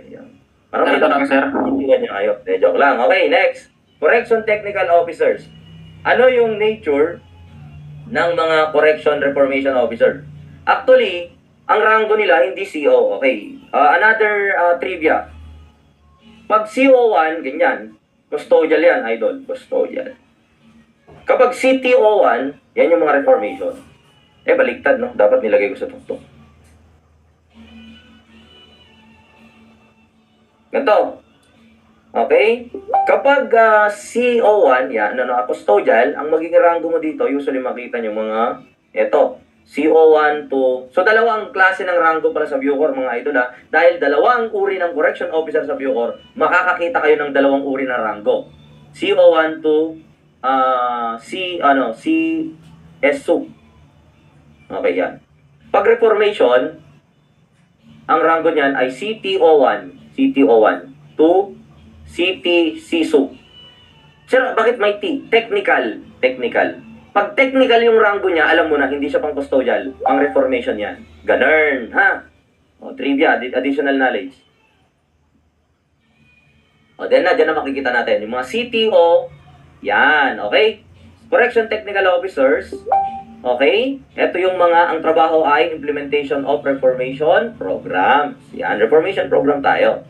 Okay, include priest, evangelist, pastor, teachers, instructor, ang dami, no? Professors, vocational, librarians, guidance, counselors. So, kung makikita nyo ito, medyo yung nature ng profession nila ay, ano talaga, no? Kakaiba, no? Hindi siya for criminology, mga ganyan. Pag criminology ka, sa custodial ka. Diba? Ito, puro mga health professionals tayo, di ba? Dentist, therapist, psychiatrist, sociologist, electrician, engineers, agriculture. Actually, binibigyan sila ng slot for lateral entry yung mga yan. So, maka-classify ka as correction technical officer at ilalagay ka sa reformation.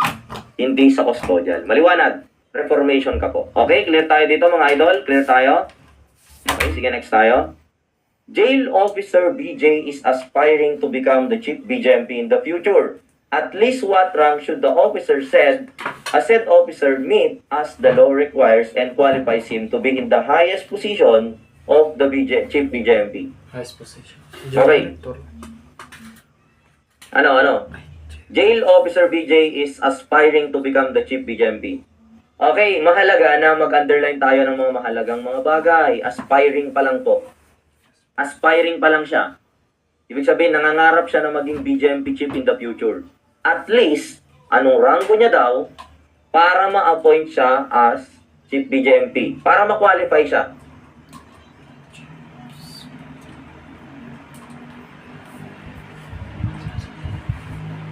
Nasa ano natin to? Saan natin makikita to, sir? Sa RA 9263. Listen, may requirement tayo sa appointment pagdating sa Chief BJMP. Dapat meron kang minimum rank para mapili ka as Chief BJMP. Aspiring ka, di ba? Okay, kung ang magiging rank mo, ito yung magiging result, di ba? Rank mo, jail director, kaya eliminate yun na yan. Bakit naman jail director ka na nga, i-appoint ka pa na Chief BJMP? Kaya, nangangarap ka ba? Mangangarap ka ba kung ikaw na yung pinakamataas, di ba? Kaya ka nga nangangarap kasi nasa mababa ka pa lang. Gusto mo maging Chief BJMP, pero kailangan ang rango mo ay, under RA 9263, kailangan Senior Superintendent, letter A, okay? Bakit ayaw mag-next? Letter A. Senior Sup, ang requirement na rank mo. Mahalaga yan, alam nyo. Mahalaga yan kasi nilagay talaga yan para hindi naman masyadong sampal sa mga nasa posisyon.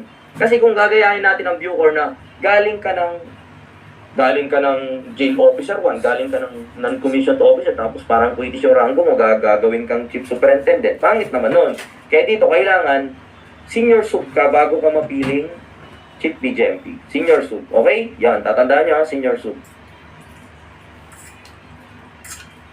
Yan ang requirement mo, requirement. Pag na-appoint ka na, syempre jail director ka na, idol. Jail director ka na. Okay? Sige. Unlike sa Bucor na, walang ganyan.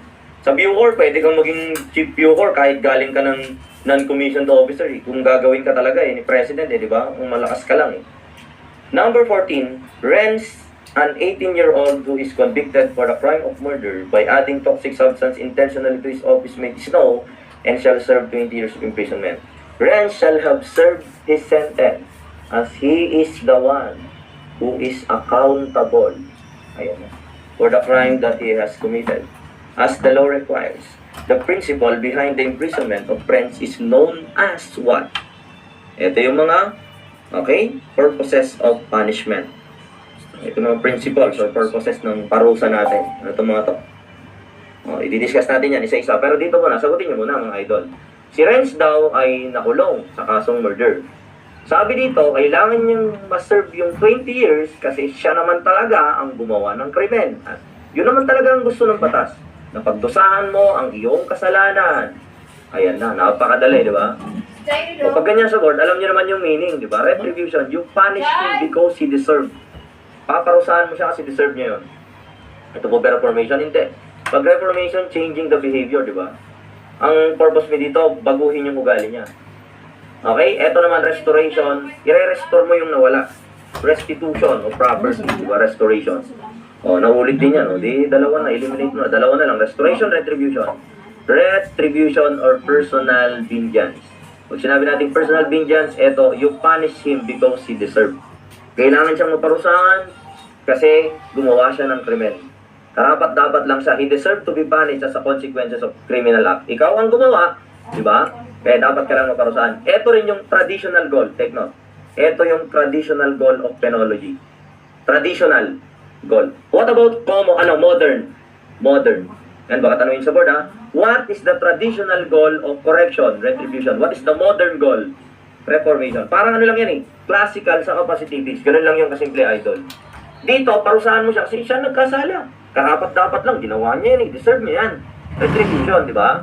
Pag reformation, hindi. Huwag nating parusahan. Baka mas magiging baguhin natin yung ugali niya. Ganon. Okay? So, sa modern goal, reformation. Sa traditional goal, retribution. Alright. Okay. Clear tayo, mga idol? Malinaw? Sige, next tayo. Purposes of punishment. Nandito na lang din tayo. I-discuss ko na sa inyo yan. Meron din tayong tinatawag na deterrence. Okay? Ang deterrence, from the word deter, di ba? Deter. Ano ba ang other meaning ng word na deter? Prevent. Prevention, di ba? Prevent. Okay, prevent. Paano natin matigilan ang krimen? I-deter natin. Gawin natin yung penalty will serve as a prevention. Paano? Warning. Di ba? Warning. Di ba? Ano pa yung mga mababasa niyong word dito? Yung penalty gagawin example. Example. Para hindi siya pamarisan, para hindi siya gayahin, di ba? Okay, sabi dito, it serves as a warning that crime does not pay and violating the law has a consequence. Di ba? Ang ibig sabihin nito, na pag gumawa ka ng krimen, hindi maayos at magbabayad ka. Consequence niya. Di ba? Number 1, meron din tayong klase ng deterrence. General deterrence and specific deterrence. Pag sinabi natin general deterrence, ito yung convincing others. Okay, ang goal mo dito ay makonvince ang mga ibang tao na hindi gagayahin yung ginawa mo kasi possible na mangyayari din sa kanila yun. General, di ba? Warning to others. Warning to others. General. Halimbawa, ginamit ko yung penalty mo na example sa iba para hindi ka nila gayahin. That's general. Pero kung specific, para lang to sa mismong offender. Warning para sa kanya. O, yan ha. Sinentensyahan na kita. Sana naman magtanda ka na. That's it. Specific deterrence. Pero kung ito huwag niyong gagayahin to. Diba? Kaya kayo, pagka nag-take kayo ng board exam, di ba? Magiging din kayo, magiging deterrent din kayo. Pero good deterrent dapat hindi bad deterrent. Magiging halimbawa din kayo soon, kaya piliin nyo kung anong klaseng halimbawa kayo pag nakapasa kayo ng board or pag natapos nyo ang board exam. Kung ikaw ay nakapasa, igagawin kang mabuting halimbawa, sasabihin sa mga junior mo, o gayahin nyo itong mga kuya nyo, gayahin nyo itong mga senior nyo, ang gagaling, ginalingan, nag-focus kaya pumasa. Sir, paano naman pagka hindi pinalad? Magagamit ka pa rin naman na halimbawa. Kaso nga lang, masamang halimbawa, di ba? Kaya piliin mo kung anong klaseng halimbawa ka, di ba? Ayusin mo desisyon sa buhay, idol. Yan, panggising lang sa'yo. Magiging good deterrent ka, hindi magiging bad deterrent. Magiging bad example, di ba? Huwag yung gayahin to kasi pasaway ito di ba? Ang ginawa ito, hindi naman nagre-review, natutulog lang, tapos kunya-kunyari lang, yun, patay, di ba? Huwag ganon. Dapat good example tayo lagi. Number 2, incapacitation. Ito, napakadali, incapacitate. Pag sinabing incapacitate, tatanggalan mo siya ng kakayahan, di ba? Kailan kayo natatanggalan ng kakayahan or mga capability? Kapag ikaw ay nakakulong, syempre, if you keep the person behind the cold bars, actually, dalawa to hindi lang incapacitated, protected na rin yung society. So, dalawa, incapacitation and protection. Incapacitation, meaning, pag nakakulong siya, kahit gaano pa karami ang plano niya at naiisip niyang mga kalokohan, hindi niya ito ma-execute kasi incapacitated siya, di ba? O ganon. Kasi nakakulong siya. Wala siyang capability.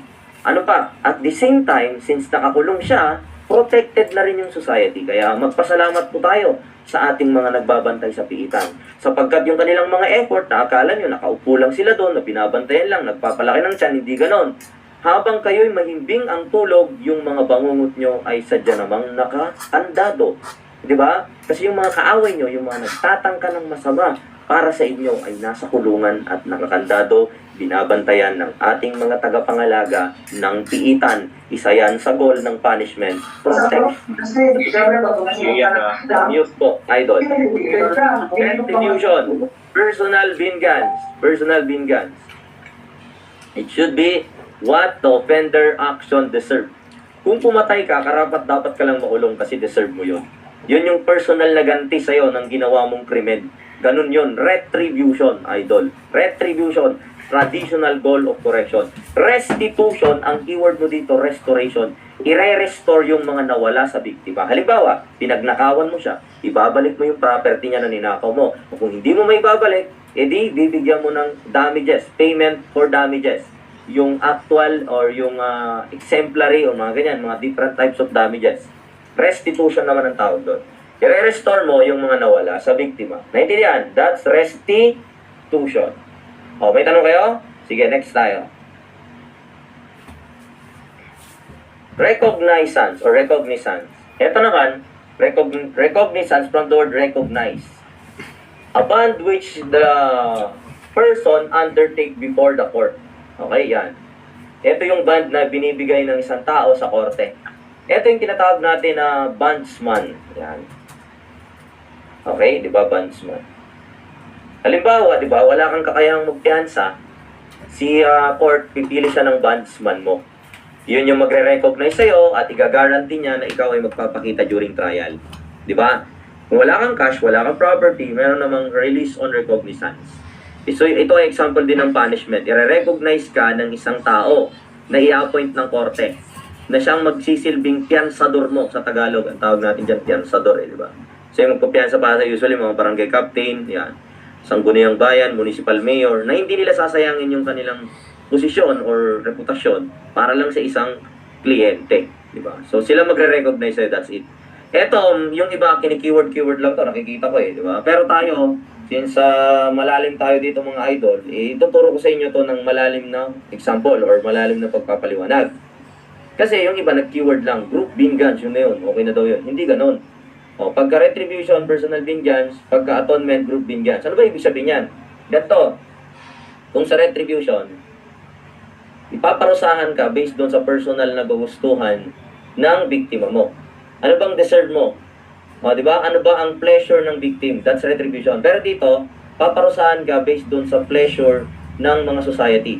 Ibig sabihin doon, ano ba ang norms, ano ba ang standard na ginagamit ng society? So, ganito, pag retribution, o naka-injure ka, di ba? Ano bang gusto mo? Gusto ko siyang makulong, sir. O, that's retribution. Pero ganito, nakapatay ka. O, tinanong yung society, anong gusto ng society? Karapat dapat din niyang bitayin. Kasi dito sa ating bansa, bawal ang pumatay. Karapat dapat bitayin. Kung ganon, anong tawag na sa purpose of punishment na yon? Atonement or expiation. Bakit? Kasi hindi personal yung ganti, kundi group. Kundi nakabase tayo doon hindi sa pleasure ng biktima, ng offended party, kundi sa pleasure ng community na naging biktima mo. Okay, so nagkakaiba to mga idol, depende sa country. Kung nasa Pilipinas tayo, iba ang norms natin dito, standard, iba din ang norms ng ibang bansa. So, halimbawa na lang, nakapatay ka sa Saudi, edi death penalty doon. Dito sa Pilipinas, reclusion perpetua or life imprisonment. Di ba? So, ganun po. Yun yung punishment naka-based doon sa pleasure ng society. Yung kagustuhan ng society kung anong sinusunod na batas, anong sinusunod na standard, anong culture ng society, anong tawag doon? Atonement or expiation. Ganun ha, huwag nyo siyang i-keyword lang. Dapat malalim yung understanding nyo dyan. Okay, another one, protection. Na-discuss na yan. As a form of social defense. Na dapat, di ba, kapag nakulong ka, protected ka na rin. Form of social defense yan. Another one, reformation. Okay, sa reformation, attempt to change. Ang tanda nyo dyan, change. Babaguhin yung wrong mo. Gagawin kang from law violator to a law-abiding citizen. Di ba? So from katakot-takot, from detrimental, gagawin kang mabuting nilalang. That's it. That is the goal of reformation. Babaguhin, i-correct kung ano yung mali doon sa behavior mo. Naintindihan niyo ba yung mga purposes of punishment? O yan, o. Wala dyan sa question, pero dinagdag ko na rin para sa inyo. Para maayos. Okay, nakakasunod ba mga idol? Paka-comment naman ng alright, absorb. Nakakasunod pa ba? Nandyan pa ba kayo? Panatilihin nyo lang yung interaction natin para feel ko nandyan kayo nanonood, no? Kasi online pa yan. Ayan, alright daw. Sige. Magmerienda lang kayo dyan. Ayan nyo ako. Diretso tayo hanggang 12. Kayo naman, kumain lang kayo dyan. Anong oras? Yung 1 oras pa tayo. Alright, at absorb. Sabi ni Krame. Krame. Ito si Krame. Di ano ba to? Si Krame na taga Cavite? Yes, sir. Opo. Kaya pala eh. Ano mo din, Krame, tol, yung di ka naman nag-PM sa akin, ano mo din, i-PM mo din ako. Di ba Opo, din sir, sa akin, opo. siyempre. Di ba nag-promise ako sa'yo? Opo, sir. Thank you, sir. Isali din kita, kaso puno na yung GC. Yung ano na lang, yung Telegram mo na lang. PM mo ako mamaya, ha? Okay po, sir. Thank Kaya you po. pala. Kaya pala. Sige tol, PM tayo, no? Buti na lang, na-recognize kita. Yun, 15. This unit examines the completeness and authenticity of the requirement for commitment, booking sheet, arrest report, and information before it refers the inmate for physical examination by the health unit.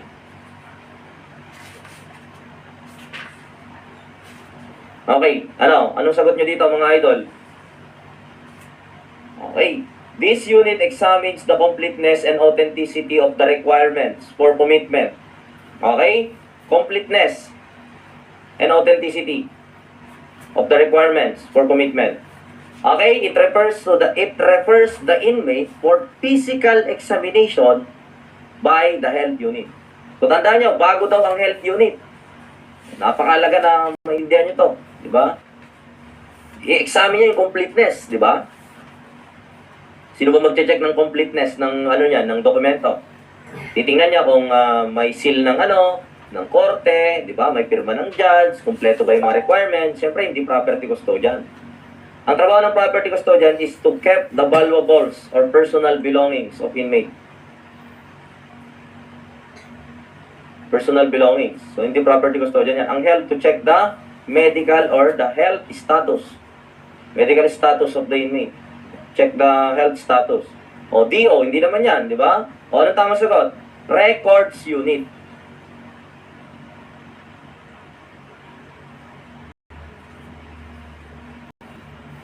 Records unit.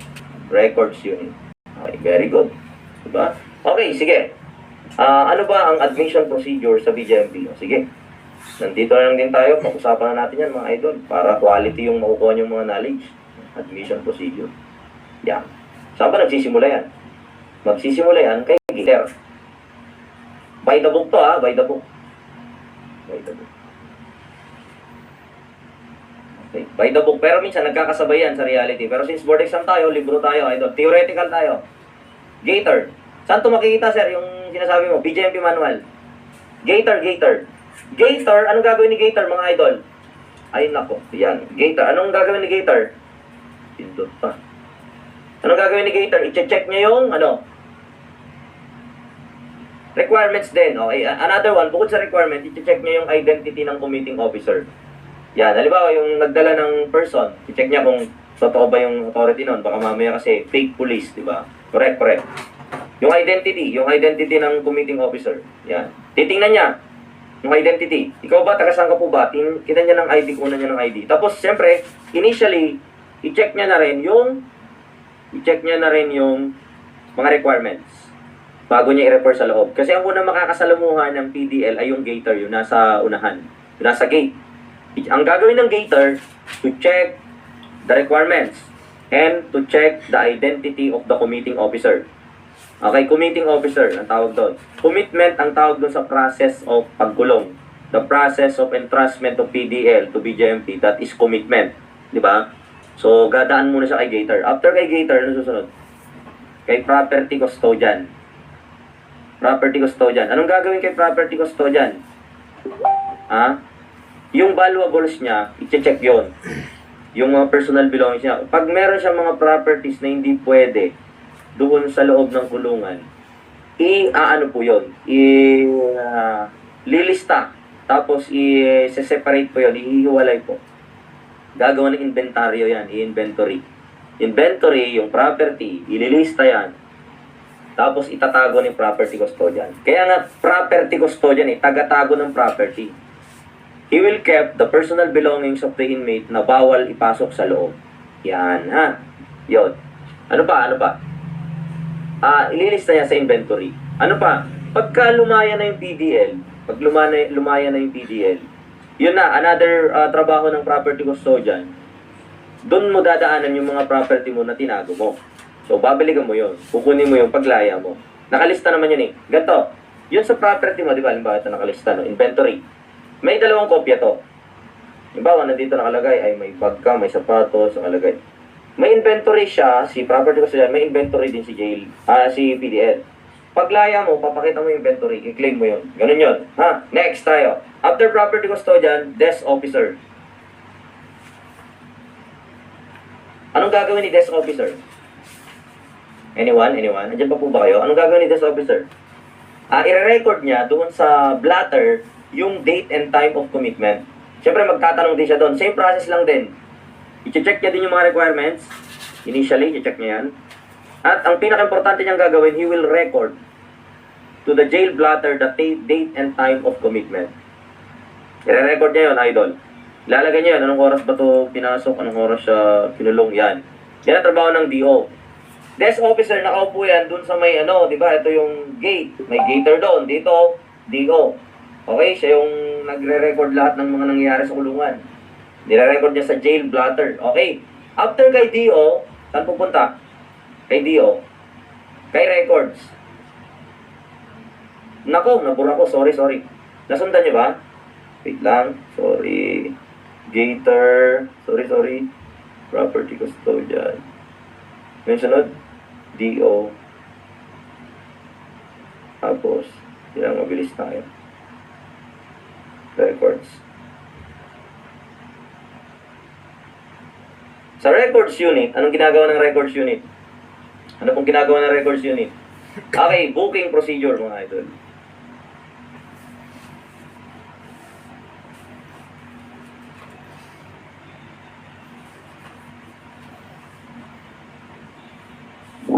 James, sa BJMP manual, bossing. BJMP manual. Doon nyo basahin, BJMP manual. Lumalabas ba to sa board? Siyempre, hindi lang sa board, sa penology pa. Sa penology, 20 items na to. Kung magte-take ka ng POE. Kaya swerte nyo, kung alam nyo to. Okay. Booking procedure. O, di ba? Napakalaga na malawak talaga ang binabasa mo. Saka, pag nagre-review kayo, kunting ano lang muna.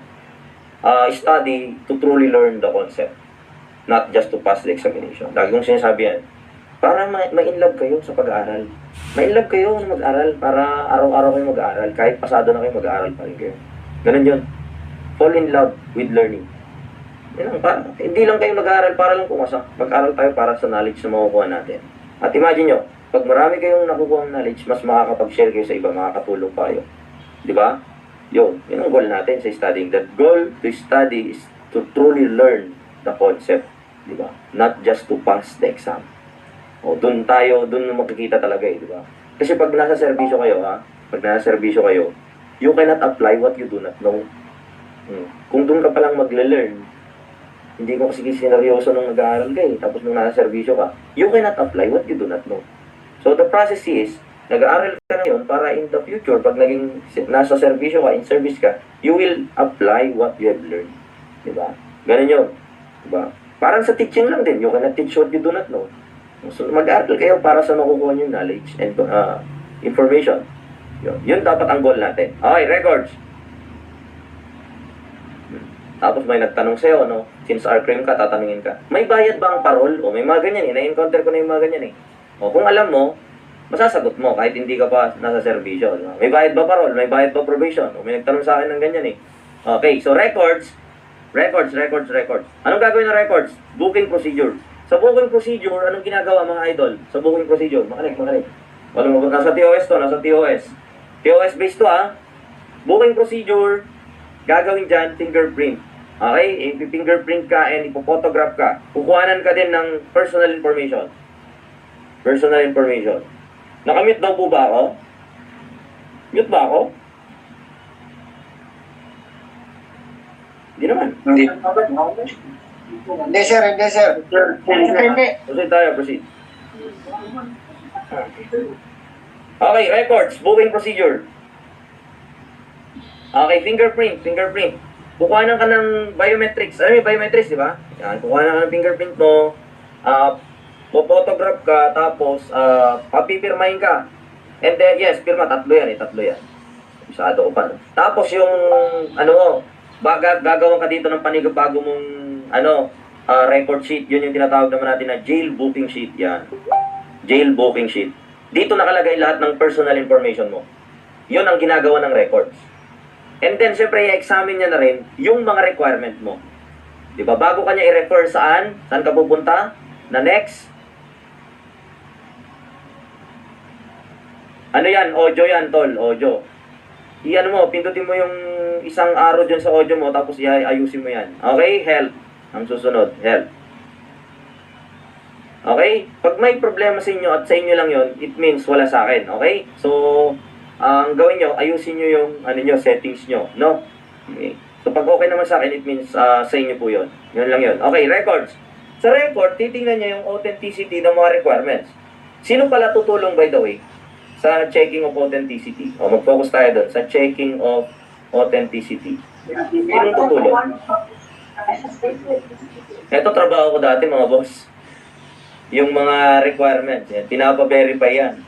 Sino po ang tutulong sa records office? Who will help the records unit in checking the authenticity of the requirements? Anyone? Hindi siya part dito, pero type ng jail officer siya. Isang trabaho ito ng official ng BJMP, officer or jail officer. Ano yun? Sino yung tutulong sa records unit para ma-check or ma-verify yung authenticity ng mga requirement? Kung may pirma ba ni judge, kung may silba ng korte, sino po? Okay, ang tamang sagot ay paralegal. Ang paralegal, he will help the records to check, verify the authenticity of the requirements. Paralegal officer. Yan ang trabaho ko dati. Regional paralegal ako dati ng 4A. Kaso, hindi ako nag-check. Ang pinapapasa ko lang sila lahat. Ako ang nagko-consolidate lahat ng nakapag-parole, nakapag-install. So yan, na-apply ko lahat ng mga tinuturo ko sa inyo. Kaya by experience, may experience ako kung paano kung kaya tinuturo ko to with experience para makita nyo kung paano siya talaga nag-work. Theoretically and literally in practice. Okay, yan. I-check mo kung yung mga requirements, baka mamaya kasi walang pirma ni judge. Kulang ng information, di ba? Paralegal. Yan, idol. Ano daw meaning ng DO? Desk officer. Desk officer. Health. Okay, sa health. Ano naman trabaho ni health? Siyempre, from the word itself, di ba? Pag health, i-check niya yung medical or health status ng PDL. Check niya yung medical certificate. I-examine niya rin physically. Physically, titingnan niya kung may sakit, ganon. Para pag may sakit, halimbawa, yung sakit niya nakakahawak, doon pa lang, pwede na siyang maihiwalay. Isolate na siya. Okay? Yun ang trabaho ng health unit. After health unit, saan siya pupunta? Pagtapos ng health unit, ayan na. Kay assistant warden. O wag po kayo mag-annotate sa screen. Please po, pasuyo po. Wag po kayo magsulat-sulat. Nakalito po at nakakahang din. Naghahang din sa akin. Wag po kayo mag-annotate. Please. Maging ano po kayo. Naghahang kasi sa akin pag may nag-annotate. Hindi ako makapagsulat. Yan, okay. Assistant warden. Okay, sa assistant warden, anong gagawin niya? Anyone, anong gagawin ni assistant warden? Siyempre, tapos na siya sa health, di ba? Anong gagawin ni assistant warden? Orientation. Okay? So, orientation. He will orient. Okay, orient. I-orient niya yung newly committed PDL about the, rules and regulation of the jail. Okay? Yung orient niya, si... Yes, orientation. Very good, very good. Lorenzo, mamaya natin sagutin yan. Meron tayong topic dyan. Oh, ano yung rule ko? Pag nagle-lecture, pagka malayo sa topic yung tanong, pwedeng i-reserve na lang mamaya, no? Yung tanong kayo, kung halimbawa, anong DO, sir? Ano yung prop cost? Yun, ha? Okay, yung ibang mga questions kasi may mga reserved answers tayo dyan, no? Para smooth lang, okay? Para smooth lang ang yung mga bossing, no? Para smooth lang yung ating flow. Okay, so ulitin ko, from Gator, anong gagawin ni Gator?